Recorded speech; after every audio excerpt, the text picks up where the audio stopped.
ada tadi Alfrida baru texting saya tadi, Uncle Swapi, terima kasih tetap berjuang untuk saya.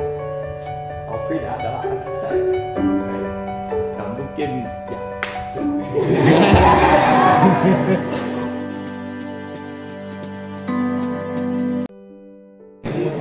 Well, saya senang sekali. I'm really happy.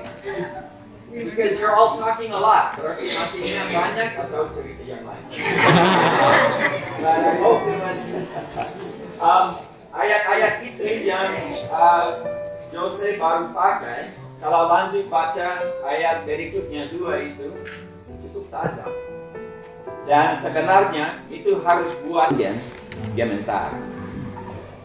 Karena kalau kami tidak bisa dipercayakan dengan hal duniawi untuk pakai sesuai dengan tujuan, integritas, jujur, kami tidak akan dipercayakan dengan hal surgawi.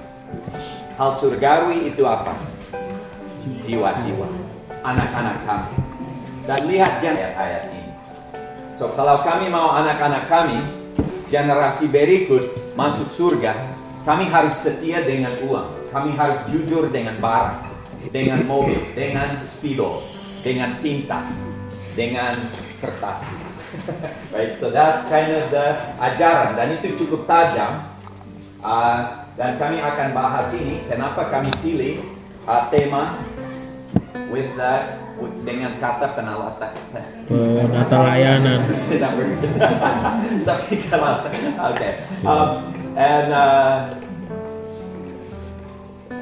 kata, what's the opposite? Kata lawan dengan penatalayan. Saya merasa pada waktu tadi saya menangis banyak pada waktu kami menyanyi karena saya lihat tangan Roh Kudus kerja. Saya tidak merencanakan Aaron dan Rachel datang minggu ini, tetapi mereka datang dan mereka bawa lagu-lagu seperti apa? Lagu tadi saya menulis kata-kata sambil kami menyanyi. Ini semua lagu pemenang, lagu victory songs. Every one that we sang is a victory song. It's not a salvation song. Lagu-lagu yang kami baru menyanyi, kami adalah pemenang. Oleh karena Dia. So if you look at the words, saya angkat haleluya di tengah-tengah musuh saya. Saya punya alat perang adalah lagu ini. Heaven akan datang dan berperang untuk saya. Right? This is semua apa yang sedang terjadi sekarang, hari ini. This is bukan apa yang terjadi 2000 tahun yang lalu. This is untuk hari ini. Saya akan menang karena Yesus. Bukan kami diselamatkan dari maut. Dulu kami dalam kegelapan ini malu, baru sekarang kami akan masuk surga. Itu lagu-lagu pada umum ada lagu itu, dan memang itu langkah pertama. Tapi langkah kedua tugas kami sekarang. Right? So kalau kami lihat sing in the middle of the storm, menyanyi di tengah-tengah badai. Right? Death is defeated. Kematian sudah dikalahkan. When sorrow, stealing, brokenness, pada saat hancur, orang mencuri, kehancuran, saya tidak akan takut. Saya tidak akan gemetar. Nah ini semua saya tidak akan gemetar karena kasih Tuhan Yesus, bukan karena saya hebat. So ini semua kembali ke Roh Kudus, kepada saya dalam Yesus, saya dalam kasih Yesus, baru saya pemenang. I am not a captive. Saya bukan di what's captive? Tahanan. Kepada tipu-tipu atau dusta-dusta, right? Saya akan kasih tinggal saya punya latar belakang. Apa yang terjadi dulu, saya tidak akan rasa malu mengenai itu. Saya bebas sekarang. See, these are all what we're singing. Fear doesn't stand a chance. Ketakutan tidak ada kesempatan pada waktu saya berdiri dalam kasih Tuhan. So this is what we're singing. Okay, with the Spirit I will rise from that. Dengan Roh Kudus saya akan bangkit dari ashes, abu-abu. Kenapa ada abu-abu? Karena kantor baru dibakar. Right? Baru itu kehancuran, perang. Tetapi saya akan bangkit. Karena apa? Karena Roh Kudus. Karena ada kuasa. So this is all about, I come alive to declare your victory. Saya bangkit kembali. And what is declare? Menyatakan kemenangan Tuhan. Hari ini. Bukan 2000 tahun yang lalu, tapi hari ini. This is the arti victorious stewards. Ini, in Christ alone. So lagu itu bikin saya menangis besar-besar. Karena artinya sangat dalam. Dan mungkin susah yang tidak lancar bahasa English. Tetapi setiap lagu tadi itu sangat dalam.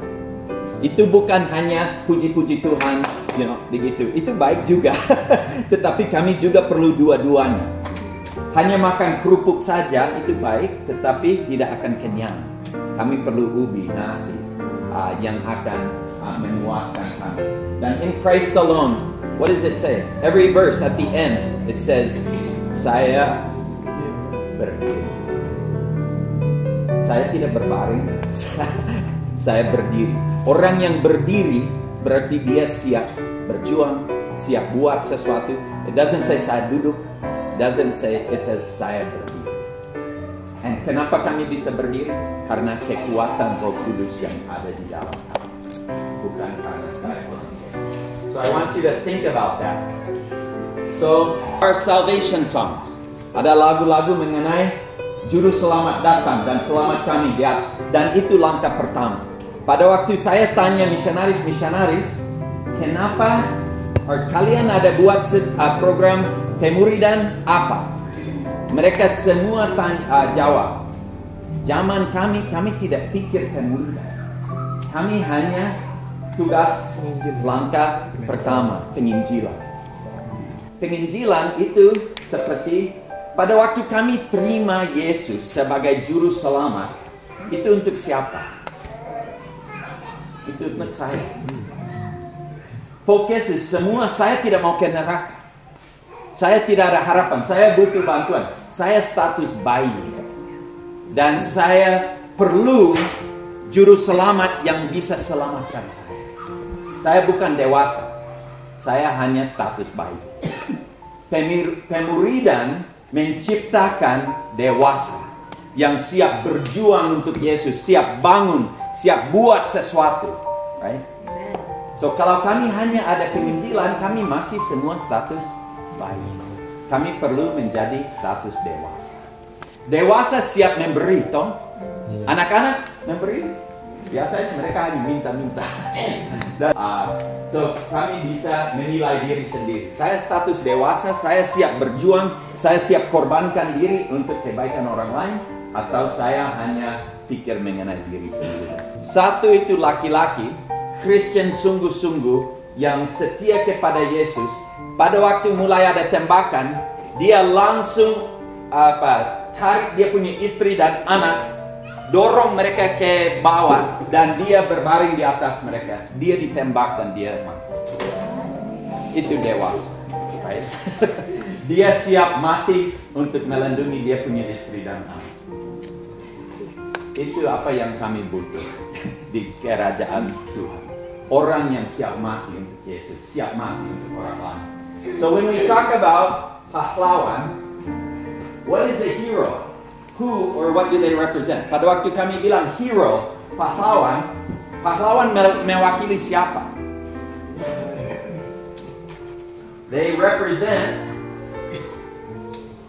They are victorious stewards because they struggled, they fought, mereka berjuang, mereka siap berperang atau apa, membangun untuk sesuatu dan seseorang yang lebih dari mereka sendiri. Dan mereka tidak mencari nama, cari kekayaan, mereka berjuang untuk orang lain. Dan biasanya pada waktu mereka hidup, mereka dikritik, mereka dihina, mereka diancam, mereka dibenci, dan sering mereka dibunuh.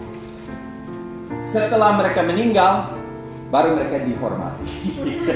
Right? Okay. So itulah pahlawan. Menurut saya kalian semua pahlawan. Dan saya pikir Tuhan juga melihatmu dan bilang ini pahlawan saya. Nah, banyak macam Eric punya mama sampai meninggal, rasa dia ada pilihan yang tidak terlalu baik, habiskan dia punya waktu di Papua, right? And most of you are the same. Hampir semua di sini ada hal yang sama. You punya keluarga, teman-teman. Kapan akan dapat pekerjaan juga? Sudah, 5 tahun cukup di situ. Sekarang itu waktu untuk menjadi serius dan pikir mengenai masa depan, anak-anak dan cerita-cerita ini, right? So the world will say, dunia ini akan bilang, boleh pindah ke sini, orang akan menghargai, orang butuhmu.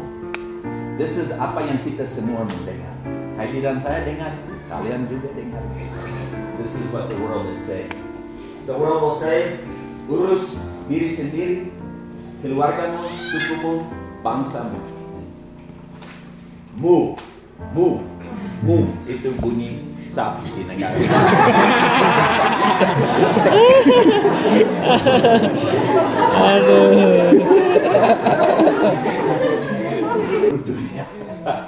So, prestasi, big boss, big belly, big bank.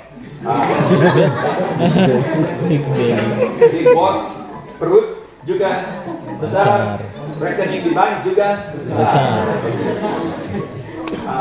Make money, be safe, be comfortable. Aman, nyaman, enak, fun, senang-senang, pesta-pesta, seks, rumah besar, istana, rambut panjang with no ketombe. Lihat iklan-iklan di Indonesia, what is it? Yang paling sedikit, jangan menderita, jangan susah, jangan sakit. This is what the world is telling all of us, right? Pikir mengenai warisan untuk anak-anakmu, pendidikan mereka supaya mereka bisa berhasil seperti yang Pak Eric utamakan. Cancel toxic people. Ini what is toxic? Orang yang negatif, orang yang tidak suka, orang yang ide atau pendapat beda darimu.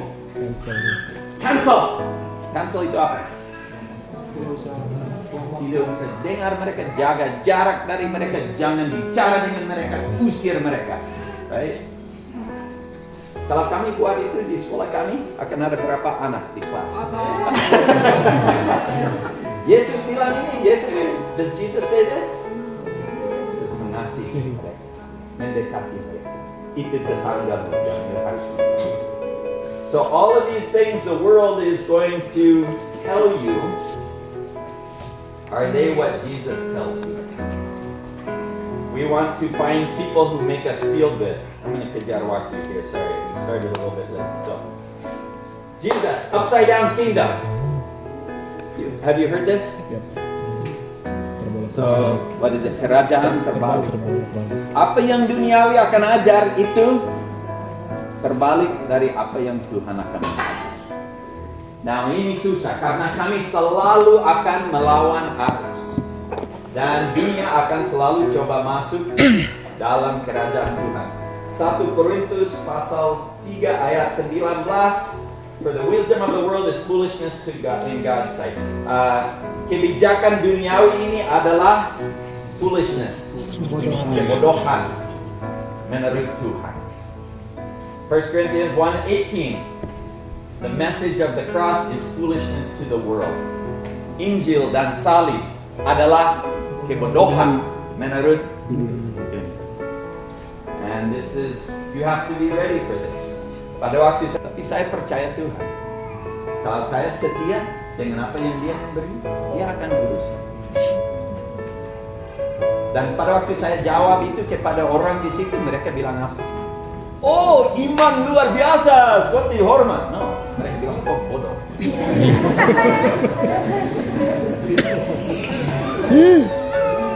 Jadi, kebijakan siapa kalian akan terima? Duniawi punya atau Yesus punya? Tuhan. This is the pilihan yang kita semua ada. Jadi kami akan dapat apa kalau mengikuti Yesus? Kalau hanya status Injil langkah pertama, kami akan masuk surga.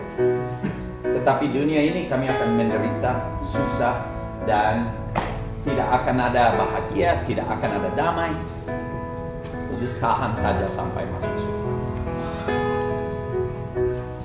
But if you take langkah kedua, read Matthew pasal 6 ayat 25 sampai 34. Kalian sudah semua tahu ini mengenai burung dan jangan khawatir, all of this teaching, right?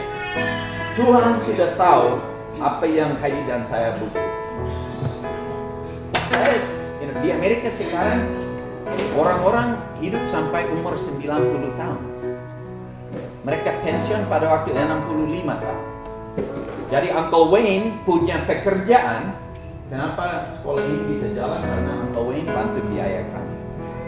Dia punya usaha itu untuk bantu orang untuk pensiun mereka. So dia selalu hitung 65 sampai 95 itu sekitar 30 tahun.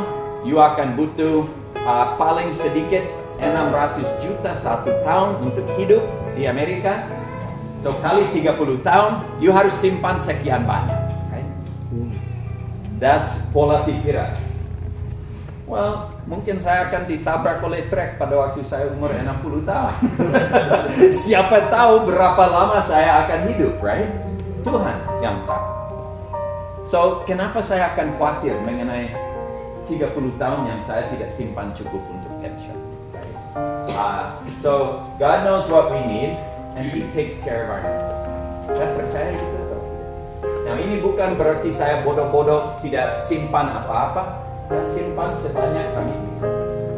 Dan yang lain kami percaya kepada Tuhan. Right? So, good stewardship.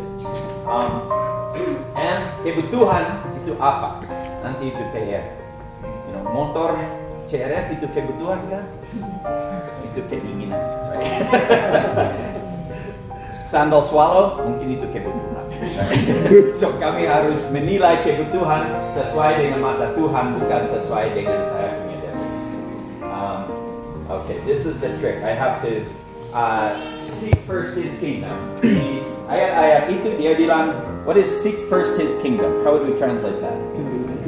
Carilah kerajaan surga dulu, baru. Tapi kami biasanya buat itu, atau kami carilah kerajaan saya dulu, baru sisa saya kasih sama. So ini kuncinya. Kalau saya carilah kerajaan surga dulu, kerajaan Dia dulu, saya tidak usah khawatir mengenai pensiun. Tetapi kalau saya utamakan diri sendiri, dan saya harus khawatir karena saya sudah kasih tahu Tuhan saya akan urus diri sendiri, dan Dia bilang oke, silakan urus diri sendiri sampai mati. Setelah mati saya akan urus jiwamu. Right? So this is stewardship. Siapa milik Scotty?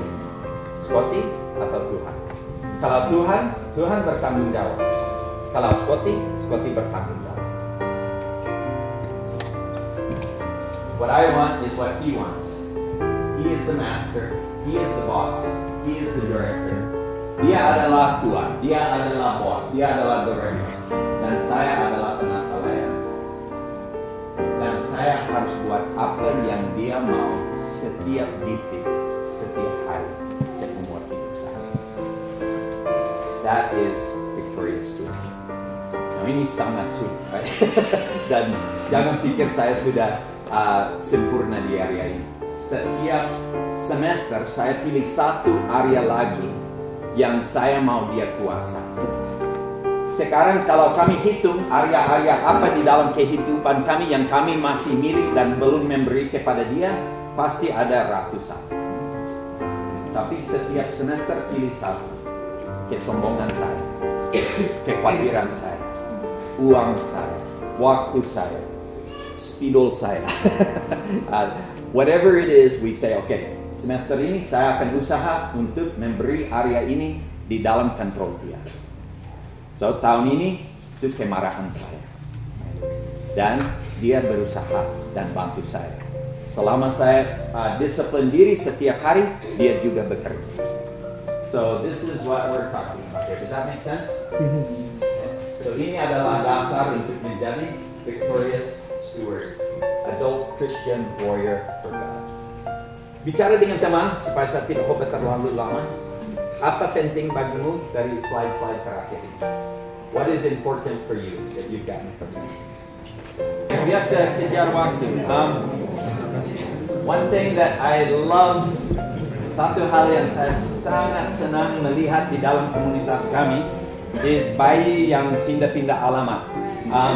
So setiap kali saya lihat Ian sudah pindah ke situ, baru dia ke situ, baru dia tadi dia dengan Dewi. Dan ini sentuh hati saya karena itu dulu Walker dan Arwen dibesarkan begitu. Pada waktu kami ada training seumur hidup mereka, kami tidak ada childcare. Dan selalu ada uncle-uncle, miss-miss yang gendong mereka. Dan itu membuat sesuatu yang luar biasa di dalam karakter sifat mereka. And that's stewardship. Kita semua adalah steward untuk Ian dan untuk anak-anak di sini. Kami akan menjadi teladan dan contoh apa yang cara yang kami hidup itu khotbah yang paling kuat. Bukan PowerPoint ini dan bicara-bicara. Kalian akan lupa ini semua besok. Tetapi pola hidup. Can you read that verse for us, David? Ya. Roma 8 ayat 37 sampai 38. Tetapi dalam semuanya itu kita lebih daripada orang-orang yang menang oleh Dia yang telah mengasihi kita. Sebab aku yakin bahwa baik maut maupun hidup, baik malaikat-malaikat maupun pemerintah-pemerintah, baik yang ada sekarang maupun yang akan datang. I think we need to continue to talk. Okay, keep going. Atau kuasa-kuasa, baik yang di atas maupun yang di bawah, ataupun sesuatu makhluk lain, tidak akan dapat memisahkan kita dari kasih Allah yang ada dalam Kristus Yesus Tuhan. Kami percaya.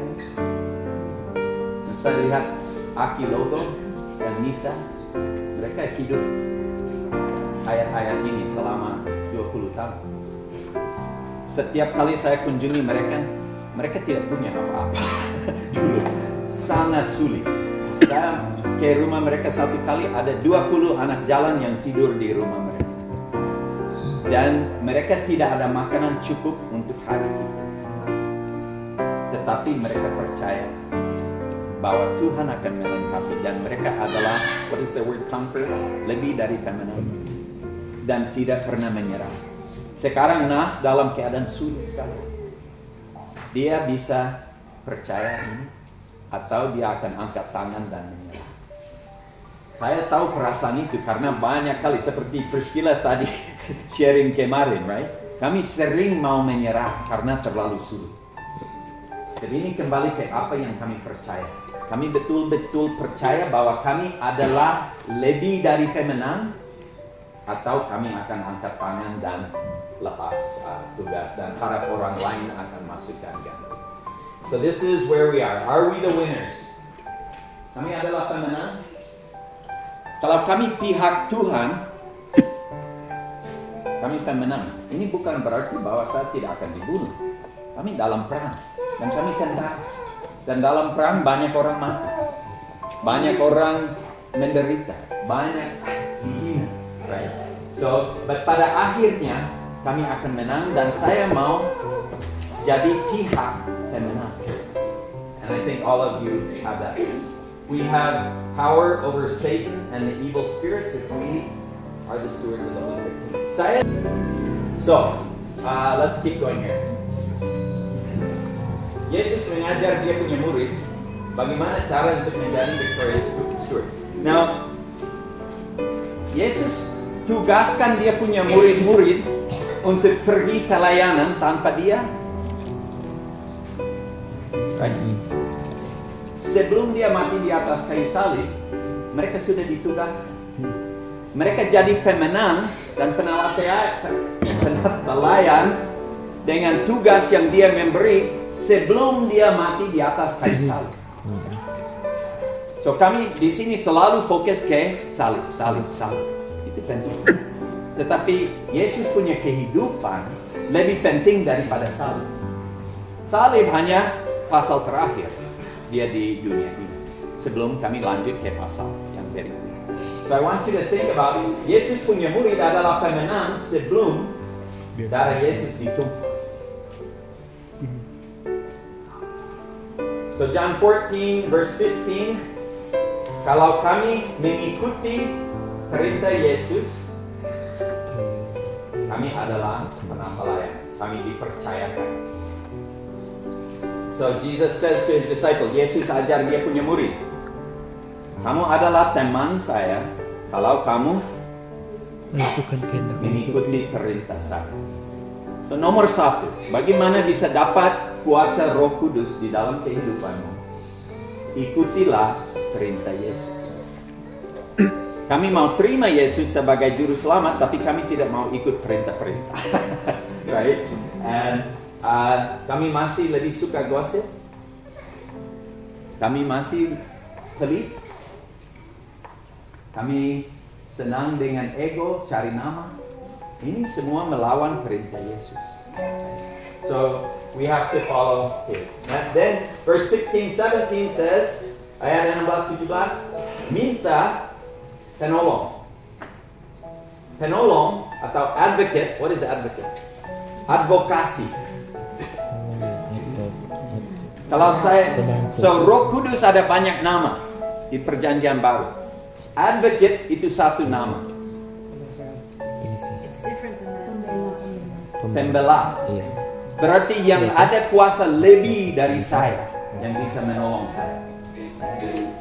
So Roh Kudus adalah is our power source.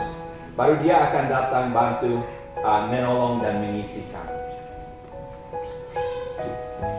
Kita tidak akan ditinggalkan seperti anak piatu, seorang yang tidak punya kuasa. Tidak ada keluarga, tidak ada bangsa. Kalau kami adalah penapelayan Tuhan dan Roh Kudus. Nah, mungkin tidak akan mendukung saya, tapi saya ada keluarga baru. Kalian adalah keluarga saya. Kami satu tujuan, satu Tuhan. So, menurut saya lebih dekat dengan keluarga ini daripada keluarga lain.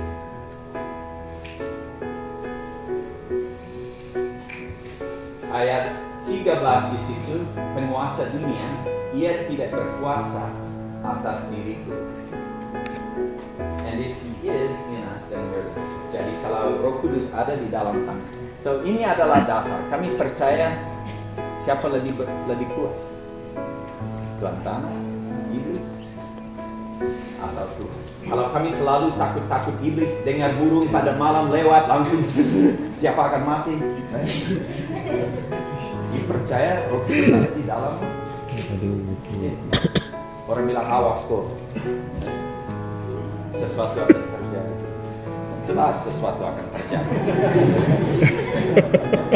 Saya juga bisa bilang begitu. Awas, semua akan kena celaka. Jelas di dunia ini banyak celaka. You harus tanya mereka, kapan dan apa akan terjadi, baru saya akan percaya. Jangan, awas. Kalau kau punya kuasa, kasih tahu saya kapan dan apa akan terjadi, baru saya akan percaya pada waktu itu terjadi. 10 minutes, thank you. Harold, you know me so well. Okay. What doesn't this mean? Ini tadi kami ada anti itu, tapi artinya what doesn't it mean? How do I say that? Ini tidak berarti. Ini tidak berarti kau tidak akan ada banyak uang. Bapak Win ada banyak uang. Dia usaha kerja 16-20 jam sehari selama 20 tahun sampai dia ada uang banyak. Tapi mereka susah hidup, cukup miskin, menderita banyak sampai dia kaya. Baru Roh Kudus bilang, baik, sekarang 70% uangmu you harus kasih ke Opanggen dan sekolah-sekolah lain. Dia usaha banyak sampai dia bisa ada uang, baru Roh Kudus bilang kasih semua ke orang-orang yang butuh itu. Baru setelah dia mulai kasih, dia lihat, wah, ini tujuan hidup saya.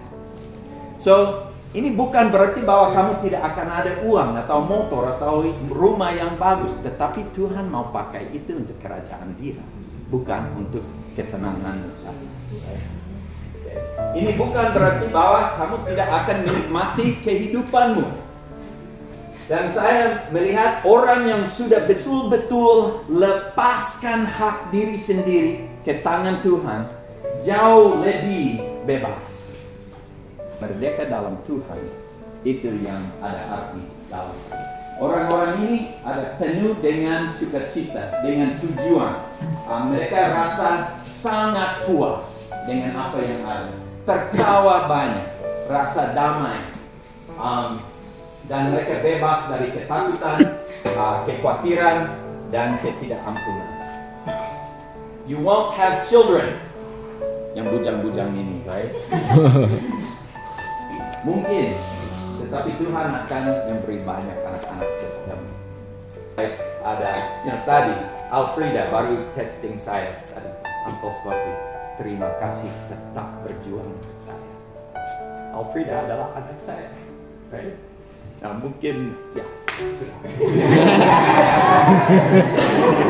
Mungkin kamu tidak akan ada nama besar, prestasi. Yesus dan Paulus, nama besar. 10 tahun kemudian, di seluruh dunia nama-nama mereka disebut. So, mungkin dalam kehidupan ini, nama kami tidak akan besar. Tetapi kalau kami ikuti sistem Yesus, kami tidak peduli mengenai nama. Saya sangat senang ada Ayang Gen, dan itu bukan Opang Gen. Dan ada Wana Walingge, dan ada Haris Eyu. Tidak perlu pakai nama Opang Gen, tidak perlu pakai nama Scotty. Nama Yesus itu yang harus disebarkan.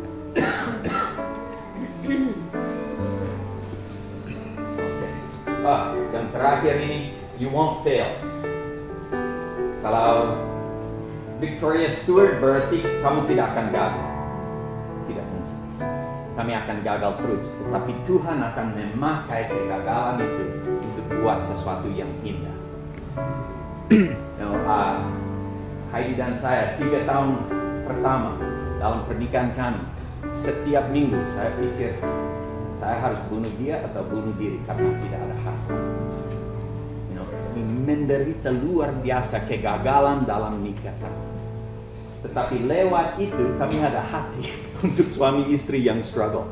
Dan mungkin Tuhan pakai kami lebih di bagian itu daripada bagian lain. Untuk suami istri yang ada konslet ini. Karena kami mengerti.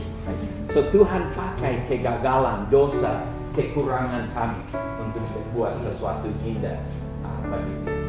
So kalau kami lihat Petrus, gagal terus orang itu, right? Tetapi dia batu apa? Bangun gereja yang pasti. So, kamu tidak harus hidup sempurna. Tidak harus berpikir saya tidak akan berdosa atau gagal. Tetapi entitlement. Entitlement is this juga terkait with my heart. Saya harus dapat pendidikan gratis karena saya harus dapat ini gratis karena semua kembali ke saya. So all of this entitlement, victim thinking, anti-spiritual dependency. Okay. So kepercayaan tadi itu yang ditanam dalam pola pikiran dan kepercayaan anak-anak kami 24 jam sehari, 7 hari seminggu. Baru mereka masuk sekolah Opang Gen. Tabrakan. Dan pasti mereka akan kaget. So kami harus mengerti ini supaya kami bisa ketemu mereka dan bawa mereka ke Victoria Stewart. Okay. And this akan merusak masa depan mereka dan juga buat investasi kami di Opang Gen dan sekolah lain sia-sia percuma. Kecuali kami merubah kepercayaan yang ada sekarang. Those songs, it's the recipe for daily life for us and for our students. It's the theology we can live with. So lagu-lagu itu tadi, ini resep untuk hidup sebagai pemenang Kalau kami percaya apa yang kami baru menyanyi, kami tidak akan rasa hopeless. Memang kami dalam perang, ada kegelapan, ada kuasa iblis. Kami akan dibenci. Mungkin semester ini ada satu antara kami yang akan dibunuh atau akan mati. Inilah perang. Tetapi pada akhirnya, kalau kami pakai kuasa roh, kami akan menang dengan kemenangan. Dan kami bisa hidup sebagai pemenang. And we have to change these beliefs in our own heart before we hope we can speak truth to our students. Harus merubah kepercayaan ini di dalam hati kami, baru kelakuan kami akan merubah, baru anak-anak kami akan melihat. So, bagaimana Scotty dan Heidi tetap bertahan di sini? Karena ada Roh Kudus di sana. Bukan bahwa Scotty Heidi lebih kuat dari orang itu, lebih pintar dari orang ini, tidak. Hanya karena kami tetap harus minta pertolongan dan pengisian dari Roh Kudus. Dan kami hidup dalam komunitas yang bantu menjaga.